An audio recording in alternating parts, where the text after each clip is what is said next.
Hey, it's E.B. Moss, and this is episode 10 of season 2 of Insider Interviews, which always gives you the insider scoop on the business of media marketing and advertising. And for this episode, we're going to hear from 3 different experts about how audio should be approached holistically and what that means, because I'm not sure, but I know it doesn't have anything to do with an organic diet. I'm recording this in Denver during the biggest podcast conference of the year. It's called Podcast Movement. And I pulled 3 folks from the sea of 3,000 creators, producers, sellers, engineers, and talent to talk to me today. And I'm very fortunate to speak with the founder of Sounds Profitable, Bryan Barletta, the Chief Insights Officer of Signal Hill Insights, Paul Riismandel, and the Executive Vice President of audio company, Audacy, Ken Lagana. Here we go. Hey, Bryan, I'm going to fawn about you a little bit, okay? Thank you. Okay, I always fawn about you, but I wanted to warn you. I appreciate it. All right, so this is what I know. Sounds Profitable, your company, has been making serious waves in audio. Get it? Waves, audio? Okay. You've got advisory services that help podcasters grow their audience and revenue. I spoke with you about 3 years ago when you were just launching your vision to share content and build partnerships, and now it's a reality. Yay. And speaking of partnerships, I should mention Tom Webster, who was also on an earlier episode of Insider Interviews, and he joined your team, I think, just last year? Yep, a little over a year ago. Yeah, so as of today, we have about 142 partners. And it's amazing. I believe Partners of Sounds Profitable. Partners of Sounds Profitable. Oh my gosh. Right? And I believe we might be the largest in that realm of organizations for professional enterprise level companies in podcasting. Awesome. And Tom just presented some industry changing research here at Podcast Movement. So together, here's the fawning part. You are generous, smart, helpful, and as you like to say, killing it. I appreciate it. And helping podcasters kill it. I'm so happy to talk to you officially. How are you doing? I'm good. Yeah. It's fun. It's all exciting, and there's a lot of really positive energy here. I have a lot of optimism for what comes out of this event. Bryan, it's a big conference, and I know that you have had back-to-back meetings. You have a huge booth here. We do. Right? Too big. So what's... Yeah, I know. So what is Sounds Profitable doing at that booth? What's going on? Yes, the venue that we're at right now, me and you found an empty room. Yeah. Which is wild. But if you met up with someone and you just saw a panel and then you needed to go meet them in the lobby, it's like a 10-minute walk. Yeah. So we have decided that at Podcast Movement and Evolutions and Primary going forward, we want to carve out a space where our partners and their guests can get a quick break, sit down, collect their thoughts, or hold meetings right where everybody is, right? And so we carpeted it, which was insanely expensive. But you got to absorb the sound. Exactly. And it's got all the trappings to make it so that people can have a nice, quiet conversation in there. And then we do panels there midday, every day. And I think it kind of fits with our mindset of how do we just solve everybody's problems? How do we come together and use collective purchasing and bargaining and all that to just say, like, we need this. We need a little bit extra room.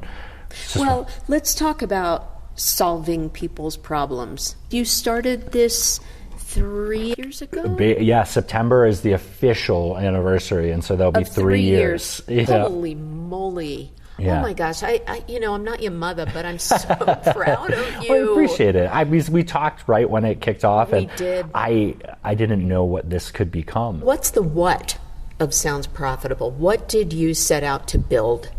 Yeah, okay, the joke initially is that it was how I found my next job, and then it became my next job, so I guess I succeeded. There was a lack of, and we're going to use this word a lot today, holistic podcast, content, material, stuff for the people in the business. There's a ton of stuff out there for the people who create. There's a ton of stuff out there for the people who do workshops and produce on the prosumer level, even to the mid-tier. But for the mid to enterprise, for the people who cash a paycheck in this space, the people who are passionate and want their career in this space on the business side. Yeah. And those people enable the creatives to go do the cool creative things they do. We have a lack of resources. We have a lot of places asking from us and not giving, and we don't have a place where we can call home. And I think that that's kind of the mission, right? That for Sounds Profitable, I want everybody we work with to feel ownership in it, that it helps them achieve their goals of educating their teams, getting the whole industry on the same page, and pushing the right narrative forward so that we don't get beat up by other spaces or other people looking to kind of take more from us. And I mean, I think that the truth of it is there are too many organizations out there that are not doing enough for podcasting, but are charging us the same way that they charge CTV, digital display, heck, even out of home. And podcasting needs a place to ground it and say, like, here's fair costs for this. Here's fair value. Here's an exchange of it. Here's the right people in the right rooms.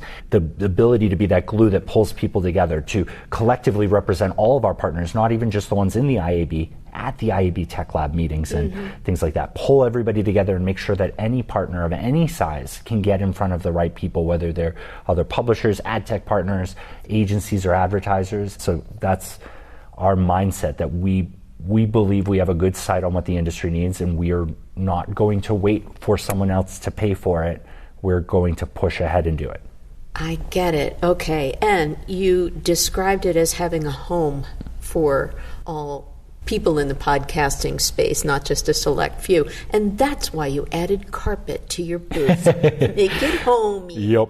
Okay. Maybe not. So you did that, and you did it well, and you started to grow, and you started to educate the industry, and then you brought a partner in. Tell us about that. Yeah, the face of podcast research, Tom Webster. I learned a lot from his newsletter and his presentations and emulated a lot of it. So when Tom came over from Edison Research, I said, if we have the ability to do better by the space, which is our research, right? That's a big thing there. We decided we were doing our research. We committed financially to it. We started doing it, and then we sought out people to come participate with us on it. But even if everybody said no, we knew that it was valuable to have that research. We knew that the industry would be better from it. So I really felt like a lot of the research that we have in this space is either the same thing we've been doing for 20 years because it's good to build trends, and I'm very thankful for Edison to do that, or things that were only driven because one or more people paid for it. And I know that the other side of that, unfortunately, is that if those people pay for it and it didn't get the right results, they might just tank it. So we knew that there were questions that could be asked in a way that could empower everybody, not just our partners, but literally everybody in podcasting, to take that slide and answer that question. The podcast creators was our first report that we did, and there are a substantial amount of people who tell me that that's in their decks when they go pitching for funding or for someone to do ad sales for them or for a green light a new show, and that's really exciting. We want to provide something that allows somebody to further their business.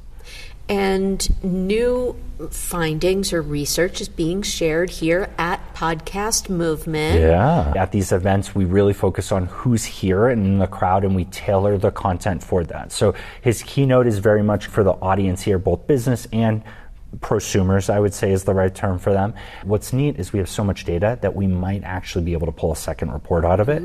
That is a view of the American podcast listener. It's about perceptions of podcasting, podcasters, podcasts themselves. It's a deeper look into churn.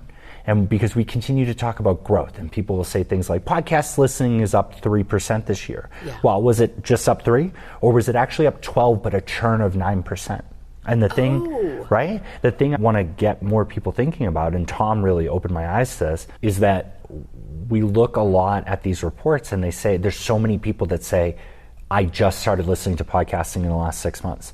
But that trend line keeps going up. So if that number keeps getting bigger of I just started listening in the last 6 months, we're losing people who listened a long time ago. So that's going to be really interesting to figure this out. And we're hoping that the future of our research can help people look at every other research in podcasting through a different lens combine them and apply them and really find out new and interesting things. You are like the walking wiki.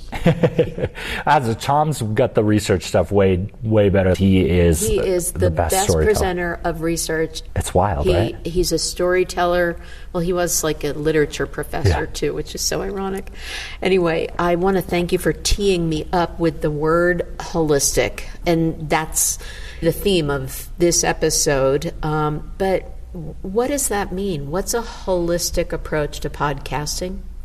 I think that it's very easy to look at podcasting as just audio. And I think that it's very easy for people to bring their content from radio or their ads from radio, or to try and run the same ads and content between like streaming radio and streaming audio and podcasting. And heck, I even think that there's a lot of people in podcasting whose entire goal is to make an IP in podcasting, quickly prove it, and then option it out elsewhere. Oh. And that's not bad. I mean, cool on them, business-wise, being able to prove it out.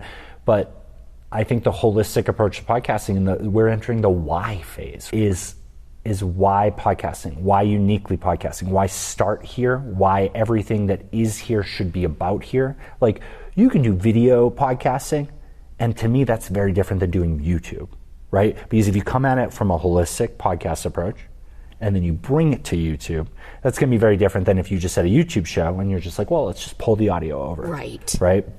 And so it's so funny to be like 20 years into an industry and be like, I think we're about to hit 2.0. Like, I think that's the truth of it. Like, the ad tech, the mindset, the education is there. And that's, we need to treat it as its own channel and not try and tag it on to other channels to find its own value. Okay. So you have really deep chops in audio, kind of holistically as well. You were at Barometric and you were at Megaphone, and you are a tech expert, but you also really understand the business of podcasting. So now, what are you most excited about that you've seen evolve, and what do you want to see evolve more? I'm going to say awareness. I think the success that podcasting has been good and bad. I think that during the boom, during the pandemic, things moved really fast. I think there were a lot of people who are already unqualified to have raised money or to have run a business. I think those people then went out and looked at their numbers going through the roof and then just redid their projections for 5 years with the assumptions that this growth would continue. And I think we overhired. Companies that were just building podcasts were now marketing podcasts and doing ad sales and all these things. And I think we stretched ourselves too thin. And when people think about Spotify, they're so negative about it. They're like, Spotify burned all this money.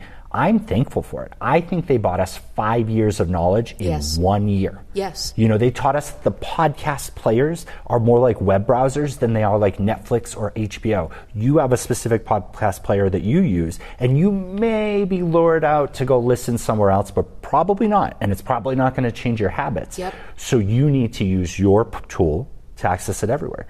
And so this awareness that maybe we're not completely unique. Maybe we need to have some knowledge of the other spaces that are booming, like CTV and all that. Maybe we need to get seasoned salespeople in here knocking on doors, and maybe we need to double down on what makes podcasting unique instead of just bringing everything that can have an audio component to podcasting. And that's what it feels like we're doing right now. People are really refining it. Shows that had 5 episodes a week are reevaluating, do they need to do that? Mm-hmm. Can they be more efficient with 2? Can it be better quality content? Mm-hmm. Right?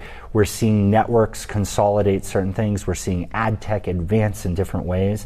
And we're seeing the sellers understand that at the end of the day, our goal is to service the buyers. And if they would like to buy even integrated or baked in ads, then we need to make room for them.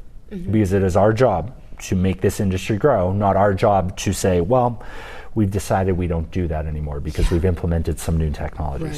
So awareness. I think we're going to go through our humble phase coming up. And in terms of that efficiency with advertising in particular, there's a lot of buzz around programmatic audio and podcasting. Where are we as an industry with that? And will that be good or bad? Will it cannibalize our uniqueness? Yeah, so the middle area is the worst part about it, right? Where you have plenty of unsold inventory, programmatic is up there, the demand isn't that high, and the technology isn't built to make things compete against each other. That's the scary area, because that means that you're selling direct sold at, let's say, $25, and then you're getting programmatic at maybe $5 to $12 CPM, but you still have available inventory.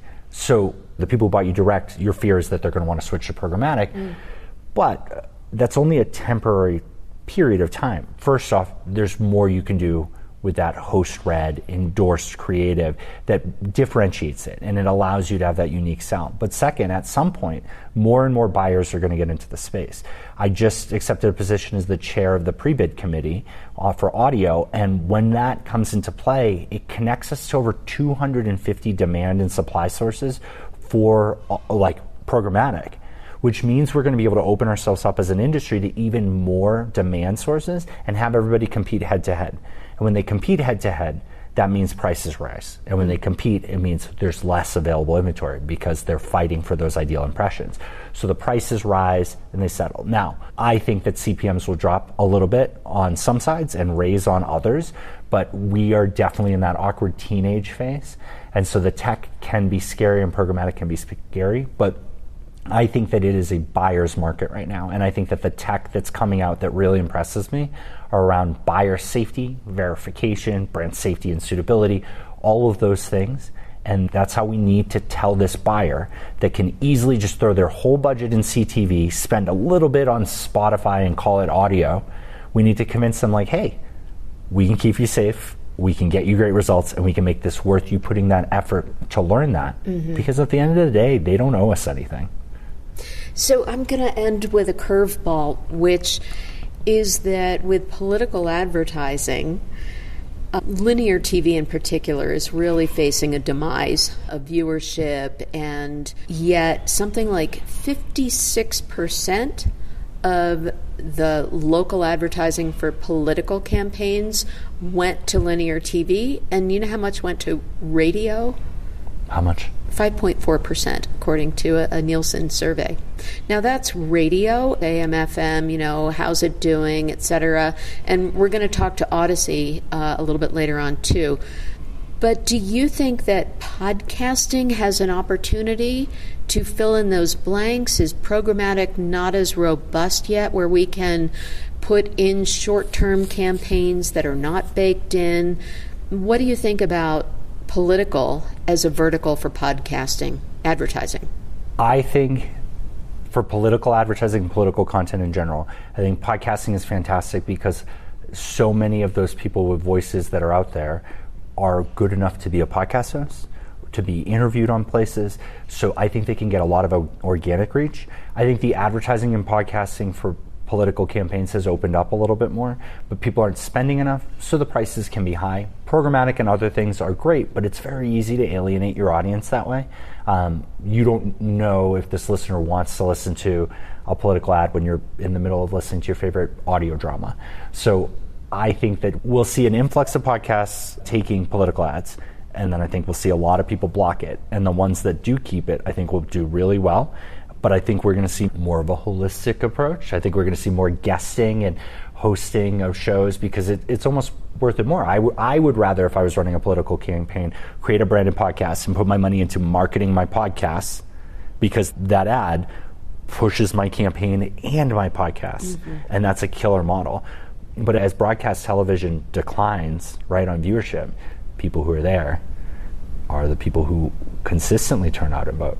Yeah. And when you're, the DNC or the RNC, and you can buy across an entire scale. Network, and exactly with scale, and those prices are already going down. Yeah. How easy is it to make sure that there's nothing on TV except pharma ads and political ads during a political cycle? What a brilliant answer. You had no idea I was going to ask you that. That was awesome, and it really... You brought up such important points, too, about contextual targeting, and is it appropriate within the show, and selectivity, and being true to your audience, and picking and choosing what you'll accept, even if it's doable. Well, so I'm going to throw a question back at you. Uh-oh. Would you allow political ads in the show? Only if it was for my party. Yeah, but that's a great answer. But I don't know what my audience would respond to. That's me personally. But that's so difficult because there's no filters that like you would have to do that as direct. We couldn't do that as programmatic. There's no like, what's the affiliation under political for blocking it out? It's political or no. It's a slippery slope, and everybody's got to ask themselves that. The best thing I can say is everybody listening who has a podcast or a YouTube channel or whatever, reevaluate what you want to get through in this cycle. And from the mind of the Wiki Master, what a great note to end it on. We learned a lot just now, Bryan. Thank you so much. Bryan Barletta, sounds profitable. Thank you. So the audio analysis experts at Signal Hill Insights always advocate for holistic campaign measurement versus siloed or strictly performance-driven approaches.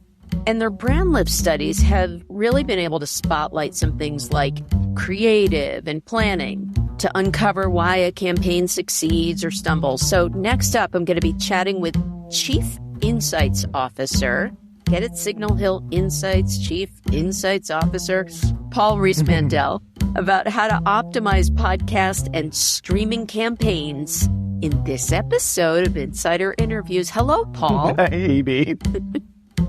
So I want to say we're here at Podcast Movement, so we have a little bit of ambient noise here at the Denver Conference Center. But you did an amazing panel at Podcast Movement. I feel like you should have run off the stage saying, now I'm going to Disneyland.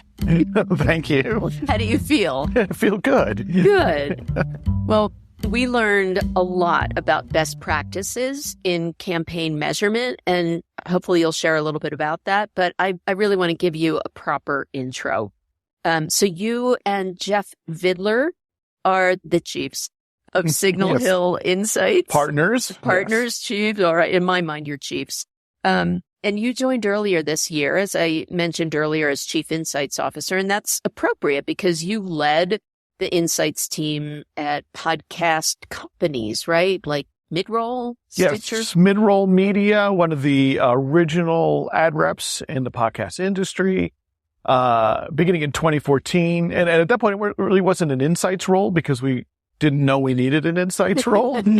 But I was in B2B marketing, helping to explain to advertisers and brands why they needed to buy podcast ads, which also meant explaining what a podcast ad was.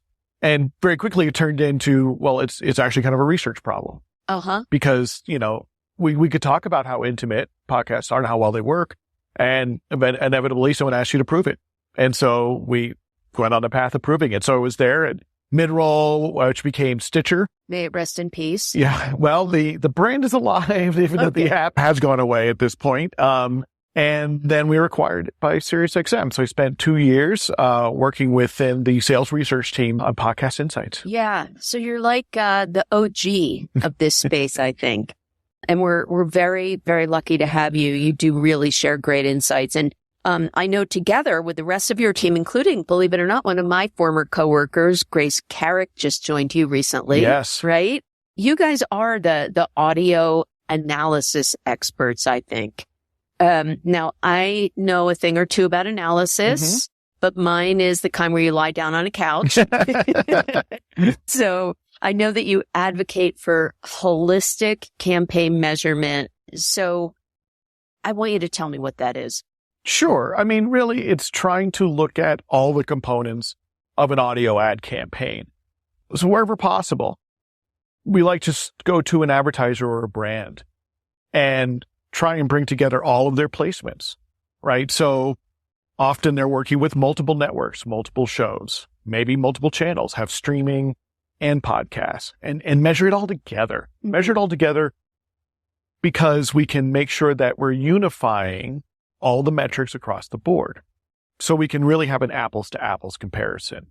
And that means apples to apples, understand how did streaming perform versus podcast, understand how different publishers might have performed or different shows. But also then when we're aggregating everything together, we get at other insights that might be obscured if you're only measuring this publisher or only measuring this publisher. Look at how audiences are responding. How are personas responding? Look at, is it women responding differently than men? Or maybe you have gamers who are responding differently than folks who are not gamers, who are sports fans. We can dig into all sorts of different things that might be obscured. Often in podcasting, really, it's like, well, this show did well and this show didn't do well. But maybe it's a more nuanced conversation, because maybe it's because simply there's more gamers listening to that show and we didn't know that. And that's really where the response was to that messaging. Yeah. And so you can really start to pull it apart and say, okay, well, one, there's a reach opportunity. We didn't know we wanted shows that have gamers. Well, let's go find more shows and placements that reach gamers. Yeah. Two, then, okay, the messaging didn't work with maybe the sports fans. Well, how do we work with that? How do we take the message and maybe massage it so that it's responding more, so that we're continuing to use these insights actually to grow reach, which is very often one of the top objectives of podcast advertisers. So I have so many things to ask about that. So we're talking now within the world of audio, streaming audio, podcast, et cetera. Does this also apply apples to apples measurement with linear, like radio broadcast, or no? This is all digital. It's audio. Mostly digital. And because basically, there are methodological reasons why we can measure digital one way and sort of say at least linear broadcast radio differently. Okay. But we could consider streaming radio as digital, right? That's right. So we could definitely bring in streaming radio advertising campaigns into the same holistic measurement. This is your core competency, but what's the elevator pitch for Signal Hill Insights? Well, look, we play on your team. Okay. So what we're looking to do is to figure out what are the insights that you need. If you're an advertiser or a brand, what is the KPI? What are we hoping to inform you here and make sure that the analysis is going to do that? That's not always necessarily well covered by just an off-the-shelf kind of product, right? And as well, if you're a publisher, it's a similar sort of approach. And we might be working with your unique circumstances, your unique ad tech, your shows. Are you, if your podcasts, are you doing baked in? Are you doing DAI? Are we looking at programmatic? And all of these different variables and making sure that we're covering the bases that you need covered, and still to do it in a way, though, that is holistic and consistent, so you know what to expect. And you're getting ultimately usable insights, right? See. Very often, studies are done and it checks a box. It's a report card. And it's very nice. Little Janie got A's this year. Very nice. And we put the report card away. And that's fine and good. The work here is done. The work here is done. But what I've seen the smartest advertisers do is to take the results of a brand list study and use that to optimize, to look at those insights and say, okay, maybe your messaging is hitting home, so it's just, let's do the same thing. Or maybe where it isn't hitting home, looking at how is the messaging jiving with different audiences? Again, looking for reach opportunities very often. It worked well with this audience. We'll report, can we find more of that audience and grow our reach? Because sometimes it's not always obvious on the surface, right? It's not always as simple as, okay, well, we know this show has always worked for us. Yeah. I mean, that's great. Right. But we can get at, well, why? So that you're not having to just only go to this one show, but maybe there's a grand variety of podcasts out there that an advertiser could take advantage of. Well, let's go back to the concept of brand lift. I know that that's sort of your middle name at Signal Hill Insights, at and holistic. But let's make sure that we define that too, because what I'm hearing you say so far is that Signal Hill Insights really customizes the approach to create the methodology or the process for gathering data that is based on the specific needs and goals of an advertiser. But you also really specialize in studies about brand lift, which is... Yeah, so brand lift measures the influence or impact of a campaign on the consumer's perception of the brand. Ultimately, that's it, right? So when we talk about a lot of upper funnel measures, you're talking something like awareness or favorability. It's understanding. Do I know this brand? Do I know that this brand is in this product category? Do I associate them with that? How do I feel about the brand?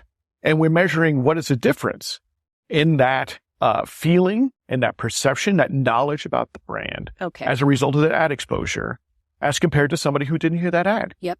Right? And that's the lift. So we might say, folks who heard this ad campaign, 65% are aware of this particular product. Podcast listeners who did not hear that campaign, that's only 30%, right? We say we need a lift of 35%.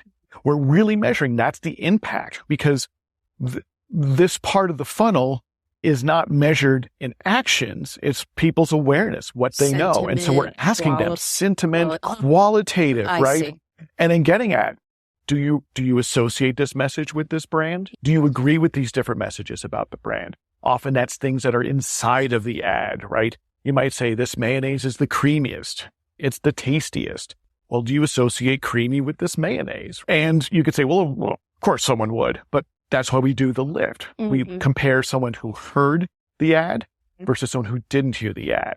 And if we see positive change, a positive difference, that someone who heard the ad, and it's really hundreds of someones who heard the ad, have more favorability, remember more about the brand, or say they're more likely to consider or even purchase it, right? We call that the lift that we can attribute to being exposed to the ad.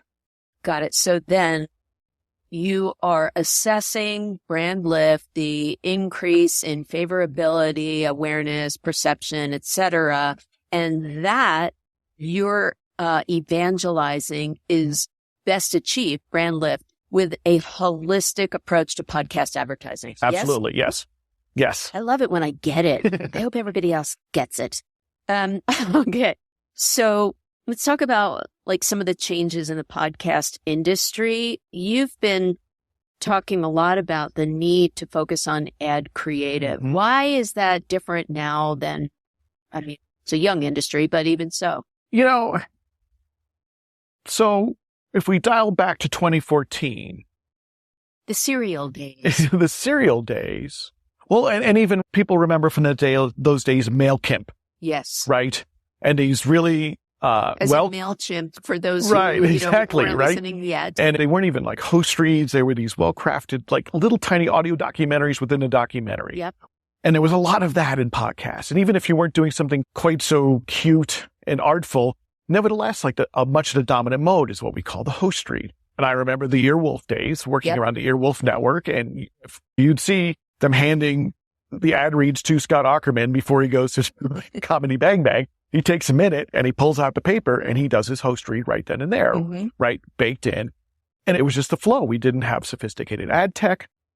And so it was very organic. It's very organic in podcasts. And so the creative became very much associated with the host read. Was wonderful, probably responsible for a lot of the ways in which podcast ads outperform so many other channels. But we kind of took it for granted. Mm-hmm. And now things are changing. Yeah. We have ad tech, which means we don't have to do the host reads in that way. It means that we have dynamic ad insertion. It was a great technology. DAI. Opens up a lot more opportunities for both advertisers and publishers and podcasters. Now we have programmatic, where the transactions can happen on someone's screen. Instead of calling their ad rep and filing, a request, it's just online. Upload your audio creative and off you go. So now we have the opportunity for all sorts of ad creatives to be in there. And that's an opportunity and a risk, because I don't know that we as an industry have had that opportunity to take that step back and double check. Well, why do podcast ads work as well as they do? Then research has been done around a lot of this, right? And thinking about the platform, but really uncovering it's the creative, because that's what listeners hear. I want to embroider that on a pillow. It's the creative, stupid. Yeah. It's what people hear. Yeah. And so why should that be divorced from the channel itself? My other question, Agreed. Is it reasonable to expect a radio ad put in a podcast should perform better than it does on radio? Maybe it does. Maybe it doesn't. And I think it's a point where we really need to lean into this analysis, because the risk, I think, is for podcasting to accidentally lose that je ne sais quoi of podcasting. That's exactly the thing that made it special. And I'm pretty convinced it's the ad creative. And it's not the ad creative alone. The ad creative is not in a vacuum. It's our experience of how we listen. It's in a show. Yeah. Right? And so going back to the host read, it's the host reading the ad within their show, feels very organic, and it's very, very different than broadcast radio. It's different than streaming, right? Streaming is music, and then you have an ad, which is decidedly not music most of the time. And we sort of established a norm that was in some ways sort of hard to scale. So we brought technology to help us scale. Well, now I think we need to sort of scale that understanding of the ad creative. And I'm not here to say, oh, it's all host reads. Yeah. In fact, I know that's not true because I've measured like campaigns. A beautifully produced spot can be as effective as that organic host read. And even like beauty is in the eye of the beholder. I have heard lovely announcer reads, and all what makes it lovely is the copy was good and the person has a nice voice. And I've seen those in some cases outperform host reads, but that was not an expensive ad to produce. It just was good. And that's why brand lift and doing this holistically comes to the fore, right? Because going back to this idea of thinking, well, this show outperformed that show. I want to ask what was different about the ads. Was there something different about the ads?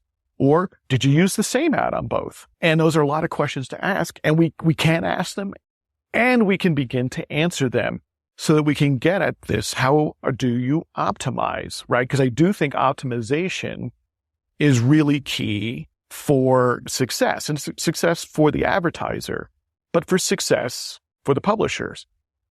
Because I think looking at the creative is the difference between a $12 and a $25 CPM. Excellent. Excellent. Paul, to kind of bring it home, if you had a wish list for what you would love to see the industry embrace more of, or technology you think would move us forward, what would it be? I would love to see the industry invest in really discovering and establishing true creative best practices.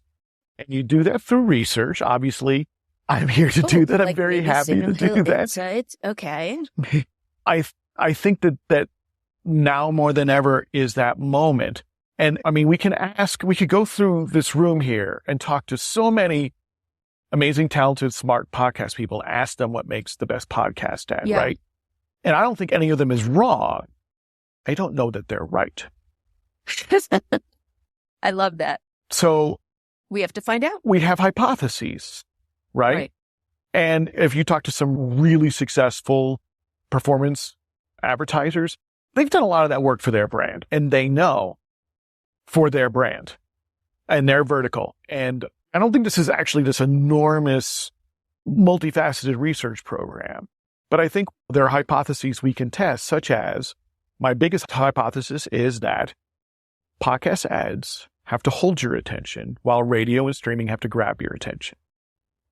The ad is probably better matching the context than blaring at you. Pretty sure I'm right.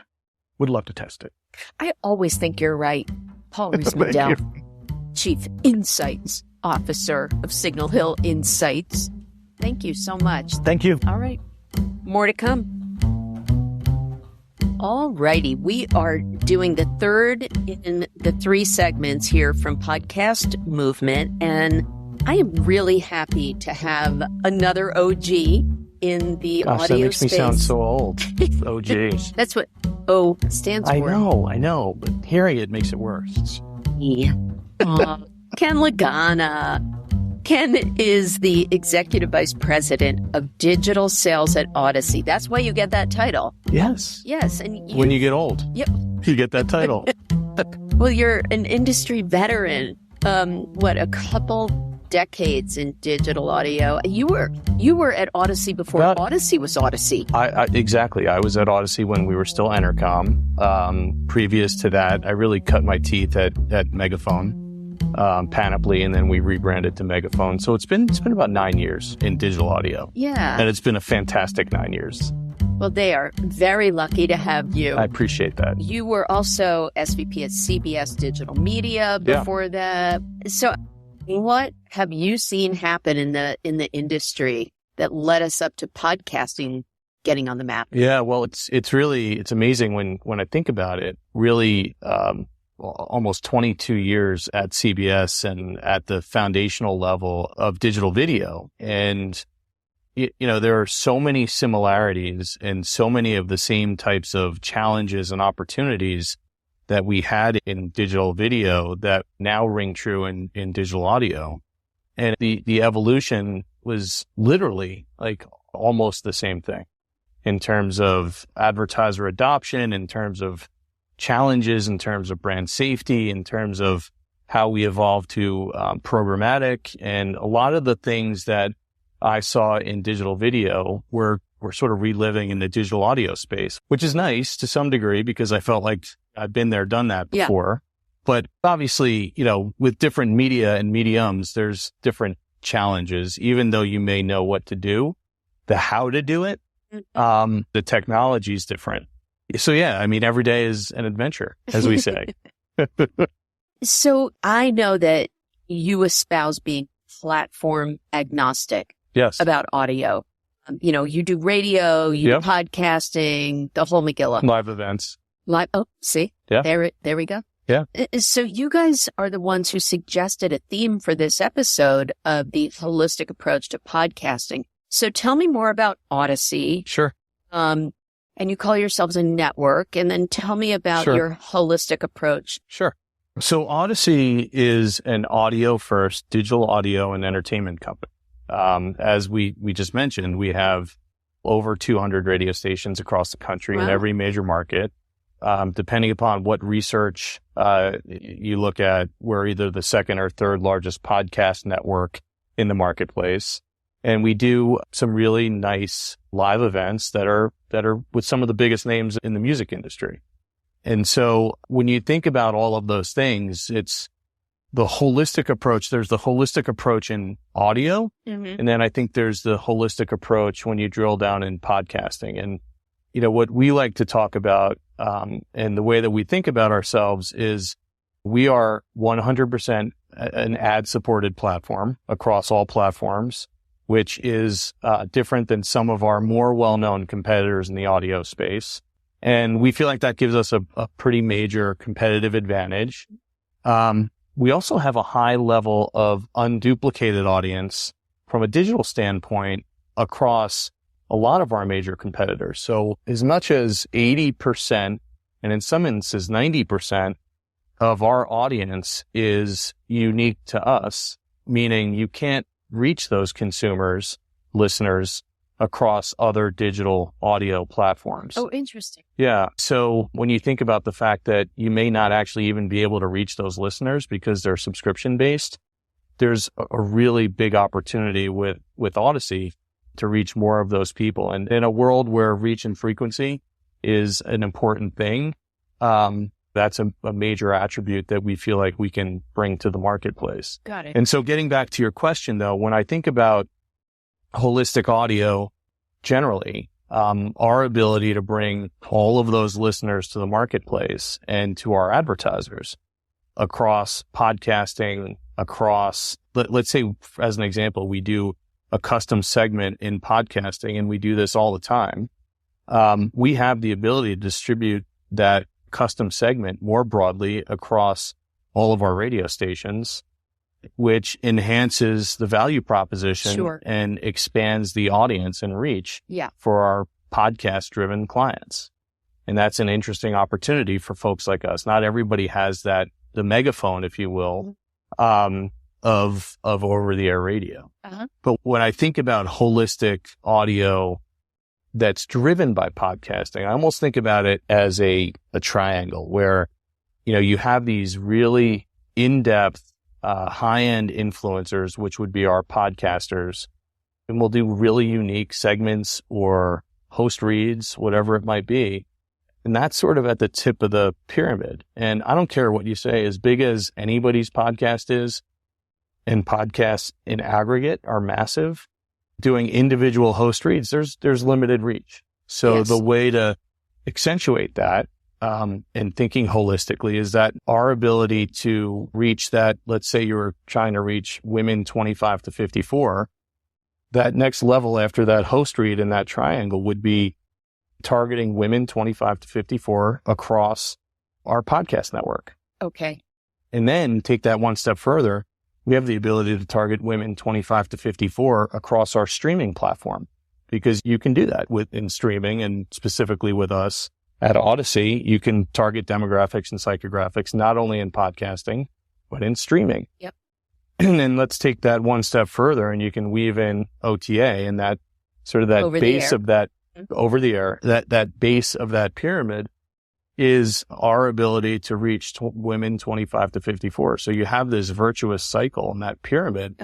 And that's really how we think about holistic audio and working with us holistically. And a number of brands are really leaning into that strategy with us and are finding success. So, going back to 2021, we did our first really unique study, an immersion study. We had a research partner in Alter Agents, where we looked at how immersive audio was, podcasting, radio, OTA, which we call radio, and streaming versus things like CTV, things like social. And the immersion scores that we received back in audio were much, much higher than TV and social. This, you mean like how obsessed I am, how deeply engaged? Time spent and engagement. Okay. Yeah, time spent and engagement with that content was much, much higher in audio, podcasting in particular, because it's such a unique media. It's such a unique opportunity to connect with an audience one-to-one with that host. And we talk about that all the time. So that study led you to develop what? Well, what that study led us to do is to have even more confidence in our holistic audio approach and make our advertising partners and our client partners feel even more comfortable, which led to a number of really unique conversations with big holding companies and advertisers in the marketplace around attention metrics overall. So we started with that immersion study, which started to raise some eyeballs, earballs, whatever you want to call them.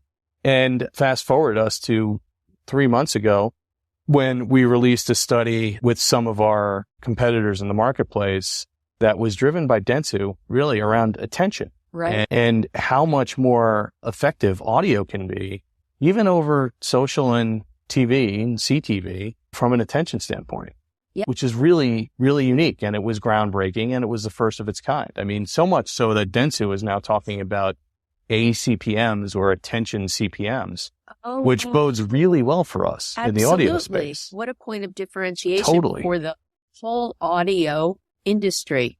Absolutely. It's funny because I love hearing you talk about that. And certainly Bryan and Paul in our previous segments mentioned attention and qualitative metrics. But even in... and by the way, they probably did a much better job really than I did. Yeah. Yeah. I don't want to burst your bubble, but yeah. But at a panel that I heard earlier at Podcast Movement, our friend Gina Garubo of NPR cited that Dentsu study as well. And so I think the whole industry is really excited about it. And she actually said, pay attention to attention metrics. Yeah, it's a thing. It's a real thing. It's a thing. Yeah. Good. And I give Dentsu a lot of credit for to really stepping up and bringing that to the marketplace in a big way.